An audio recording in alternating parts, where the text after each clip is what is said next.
السلام علیکم ورحمۃ اللہ۔ کل ہم نے جینڈر رولز پہ بات کی تھی۔ بہت ہی اہم موضوع ہے جس کو ہم لے کے چل رہے ہیں، اور جہاں پر ہم نے بات چھوڑی تھی وہاں پر یہ بات کی تھی کہ اللہ تعالیٰ نے دونوں صنفوں کو ان کی شخصیت اور نیچر کے لحاظ سے رسپانسبلٹیز دی ہیں، اور دونوں کو وہ رول دے دیے ہیں جو ان کو زیادہ سوٹ کرتے ہیں۔ دونوں لوگ مل کے جب یہ گھر بناتے ہیں تو یہ گھر صرف دو لوگوں تک نہیں رہتا، اس گھر سے بہت سارے اور لوگ بھی جڑے ہوتے ہیں، اور ان لوگوں کا بھی اس گھر کے اوپر رول اور اس گھر کا ان لوگوں کی شخصیتوں پہ رول ہوتا ہے۔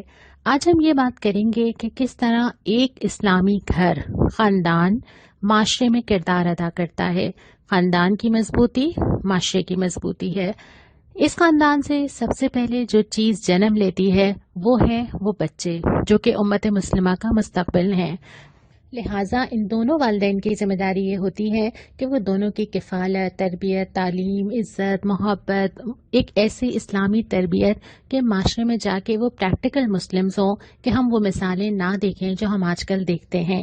یہ ساری ذمہ داری ماں باپ کی ہے، اور یہ انتہائی اہم ذمہ داری ہے۔ اسی وجہ سے یہاں پہ آ کے عورت کا مرتبہ بڑھا دیا جاتا ہے۔ اللہ تعالیٰ اس کو بیلنس اس طرح کرتے ہیں کہ جب گھر قائم ہوتا ہے تو مرد کو کہا گیا کہ ایک درجہ زیادہ، کیونکہ وہ خرچ کرتے ہیں۔ عورت ماں بنتی ہے تو باپ سے زیادہ، کیونکہ اس کی رسپانسبلٹی زیادہ اہمیت کی لائق ہے۔ اس کے بعد دونوں ایک گھر میں ایک ماحول بناتے ہیں، خوشگوار ماحول میں اولاد پرورش پاتی ہے، اور اس گھر سے اور بہت سارے گھر بھی جڑے ہوئے ہیں۔ اسلام جتنے معاملات رکھتا ہے وہ احسان کی بنیاد پہ رکھتا ہے۔ وہ تلقین کرتا ہے کہ رحم کے رشتہ داروں کو ان کا حق دو، خواہ وہ مرد کے رشتہ دار ہوں، خواہ وہ عورت کے رشتہ دار ہوں۔ رحم کے رشتوں کے ساتھ تعلقات رکھنا، ان کی طرف سے آنے والی کسی ناگوار چیز پہ صبر کر لینا، ان کو ان کے حق سے زیادہ دے دینا اور اپنے حق پہ کم پہ راضی ہو جانا، ان کے ساتھ ملنا، ان کو تحائف دینا، ان کو اپنے گھر بلانا، ان کے گھر جانا، اور پھر وہ تمام رشتے جو ان دو لوگوں سے جڑے ہوئے ہیں ان کا حق ادا کرنا عین اسلام کے مطابق ہے۔ اس کے ساتھ ساتھ اس گھر کو اور اس معاشرے کو پروٹیکٹ کرنے کے لیے اور اس کا بیلنس مینٹین کرنے کے لیے وہ چھوٹے چھوٹے احکامات آتے ہیں جو پریکٹیکل لائف سے متعلق ہیں۔ مثال کے طور پہ اگر ایک مرد معاشرے کے اندر جاتا ہے تو وہ احکامات نازل کیے جاتے ہیں جس میں وہ اپنی بیوی کے علاوہ کسی اور کی طرف اٹریکٹ نہ ہو، لہٰذا پردے اور اختلاط کے احکامات آتے ہیں، اور دونوں صنفوں کو کہہ دیا جاتا ہے کہ اپنی نگاہیں نیچی رکھیں۔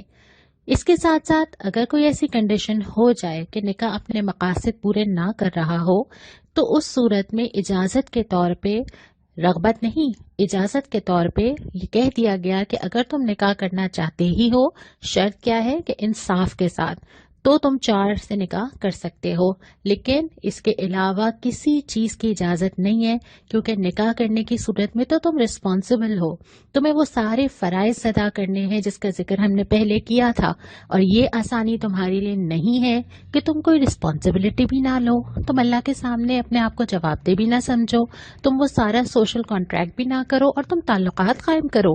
ایسی کوئی اجازت اسلام میں نہیں ہے۔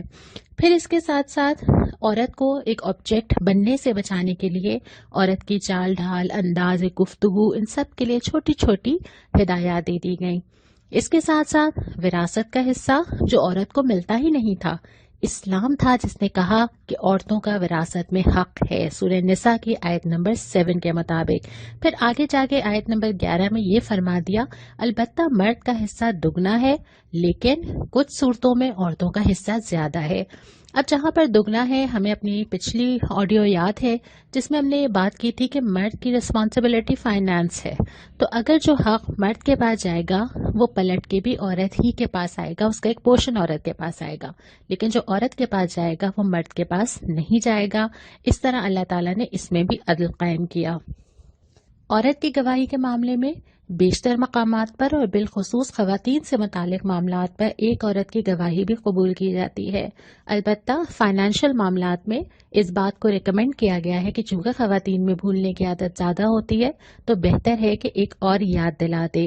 البتہ بہت سارے مقامات پہ اکیلی عورت کی گواہی قبول کی گئی۔ جتنی حدیثوں کا ایک خزانہ حضرت عائشہ رضی اللہ تعالیٰ عنہ سے ملا ہے اس میں کوئی اور گواہی نہیں ہے۔